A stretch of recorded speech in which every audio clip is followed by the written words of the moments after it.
Salt is so ordinary that we stop seeing it until it disappears. A few crystals can look like nothing, but for most of human history, salt meant logistics, survival, and law. It preserved food, shaped trade routes across deserts and seas, fed state budgets through monopolies and taxes, and, when controlled, became a reason people risked prison to break the rules. This documentary is not about seasoning.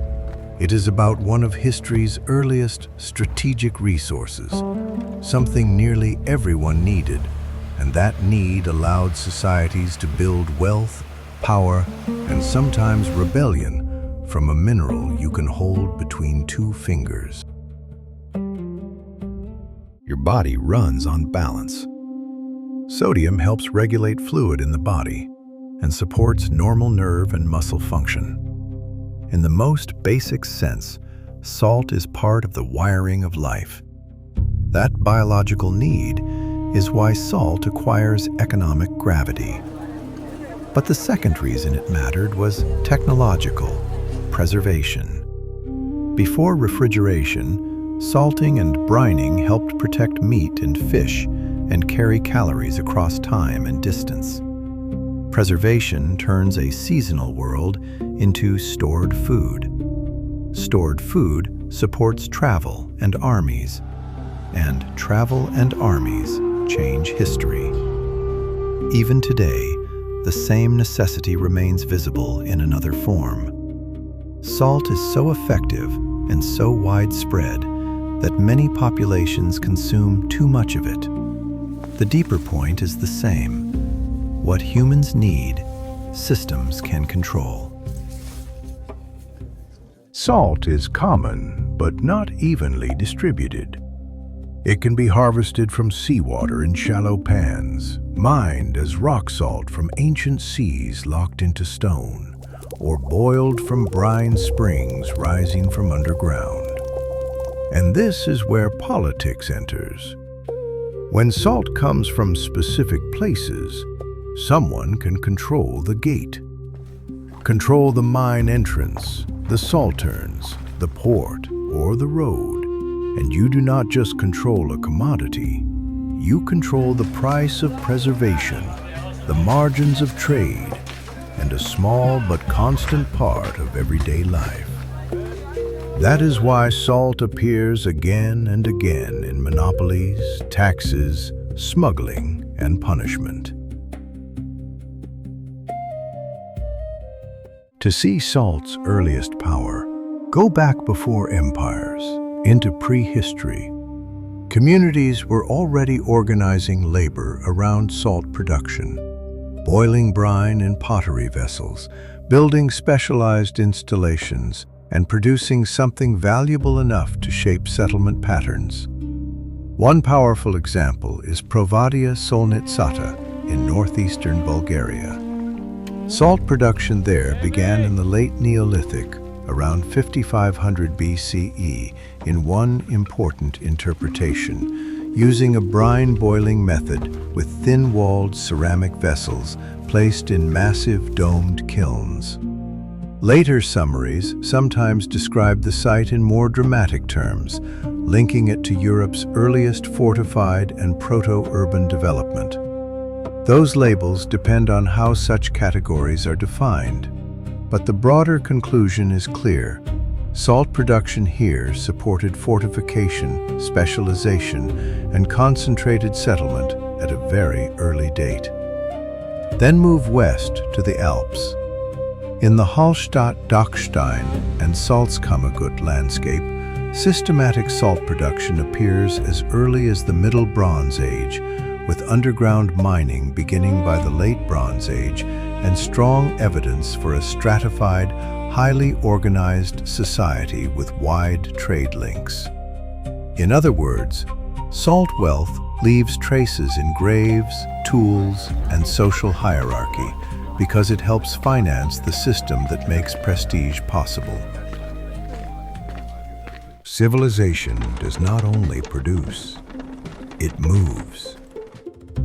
One of Italy's oldest roads is the Via Salaria, the Salt Road, carrying Roman salt inland from Ostia. Salt leaves marks on geography because trade routes form around necessity. Then there are cities that begin with local resources and expand into larger worlds. Venetian wealth grew first from local products such as fish and salt from the lagoon, before Venice developed into a powerful entrepot linking Europe with the Middle East and Asia. Salt is not the whole Venetian story, but it is part of the foundation, the everyday commodity that helped finance extraordinary commerce.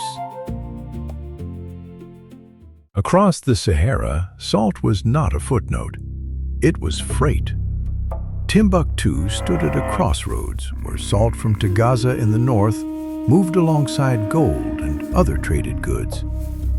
That is a civilizational machine, a resource extracted in brutal conditions, carried across lethal distances, and exchanged in cities where commerce, scholarship, and political power met. When people picture ancient wealth, they imagine gold. But gold cannot feed a caravan. Salt can preserve food, support long journeys, and supply both people and animals on the move. In a region where scarcity and demand shaped the map, salt became a currency of survival, the material that made the wider trade network possible in the first place. If you want reliable revenue, tax what people cannot stop buying. Salt is almost perfect for that purpose. Small purchases, constant demand, and a direct connection to food preservation. In China, salt administration became a pillar of state finance.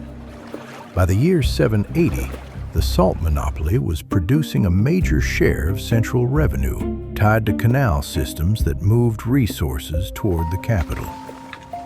And the story goes deeper than administration. Archaeology shows that organized salt production in China was already part of the material foundation on which complex societies were built. Salt technology, production sites, and transport systems all point to the same reality. Control over necessity can become structural power. In France, the gabelle became a textbook example of how taxing a necessity creates grievance and black markets. From the 15th century onward, the word came to mean specifically the salt tax. Privileged groups were exempted, others paid heavily. The unequal burden fueled widespread contraband dealing until the tax was finally abolished in March 1790. Salt becomes more than a mineral. It becomes a test of legitimacy. When a state turns necessity into a revenue machine, it can finance stability or manufacture resentment.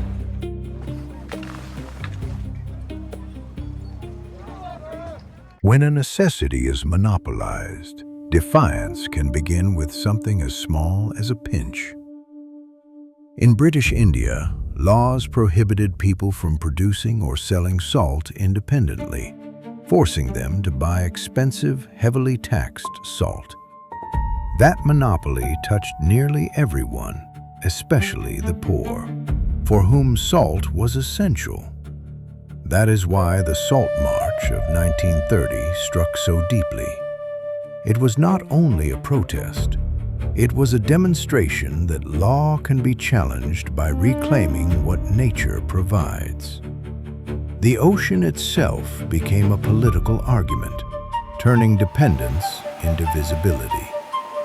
Salt is rarely the headline in history books, but it is often the hidden infrastructure beneath the headline, the small thing that makes larger systems work until someone tries to own it. Salt built civilization because it was universal. It linked biology to economics, kitchens to empires, and trade to law. When salt moved freely, it stitched regions together. When it was controlled, it exposed what power really is: the ability to set the terms of survival. If you want more documentaries about the hidden resources that shaped history, subscribe. Next time, we follow another invisible force beneath the surface.